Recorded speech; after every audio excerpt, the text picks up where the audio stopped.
Qoraqalpog'iston Respublikasi Bojxona boshqarmasi kontrabandaga qarshi kurashish bo'limi, Davlat xavfsizlik xizmati, Qoraqalpog'iston Respublikasi boshqarmasi, Milliy gvardiya va Ichki ishlar vazirligi xodimlari bilan hamkorlikda qalbaki alkogol mahsulotlarining noqonuniy aylanuvi hamda yashirin sex faoliyatining oldini olish maqsadida keng qamrovli tezkor tadbirlar o'tkazildi. To'rtko'l rayonida jasovchi fuqaro O'ning uyi ko'zdan kechirilganda, onun uyida alkogol өнімлерін qo'lbora ретінде ishlab chiqaruga arналған жасырын sex isga tushirilganligi aniqlandi. Hamda uyi ko'zdan kechirilganda 765 litr qo'lbola suvda tayyorlangan alkogol өнімлері, 18 litr etil spirti, 6254 dana QR kod tushirilgan nakleyka, 3750 dana kapsula, 1873 dana stiker, 2768 dana plastmassa shisha qapoqlar hamda 4854 dana temir shisha qapoqlari ayg'oqli zat ретінде aniqladi. Tezkor tadbir davom ettirilib, To'rtko'l tumani Tozabog' Yoqovli hududida istiqomat qiluvchi yana bir fuqaroning yashash xonadoni ko'zdan kechirilganida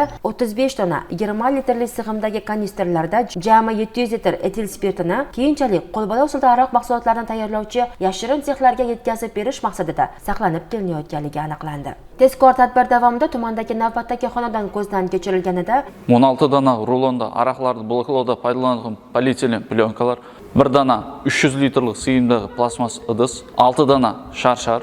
ondan tashqari 1 dana gaz reduktori hamda gaz горелкасы, 10 metr polietilen shlanga hamda 3 dana polietilen plyonkalarni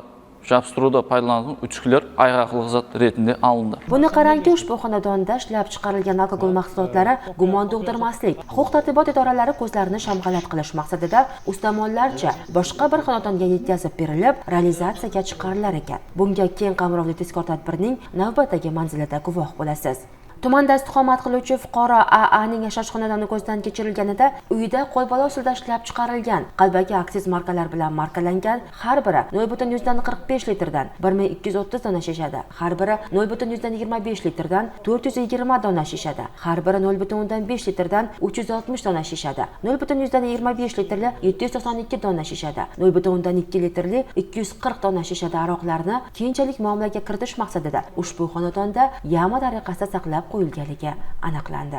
Spirt ham alkogol өнімлерінің nizomsiz aylanuvining oldini olish maqsadida o'tkazilgan keng ko'lamli operativ ilojlar davomida huquqbuzarlardan jami quni 194 million so'mdan ortiq bo'lgan 2 tonna aroq өнімлері, 718 litr spirt өнімлері hamda boshqa zotlar ayg'oqli zat ретінде alindi. Yuqoridagi жағдай bo'yicha Qoraqalpog'iston Respublikasi Bojxona boshqarmasi tomonidan O'zbekiston Respublikasi Jinoyat kodeksining 176-statyasi 1-bo'limi hamda 186 prim 1 statyasi 2-bölümmen jinoyat isi qo'zg'atildi.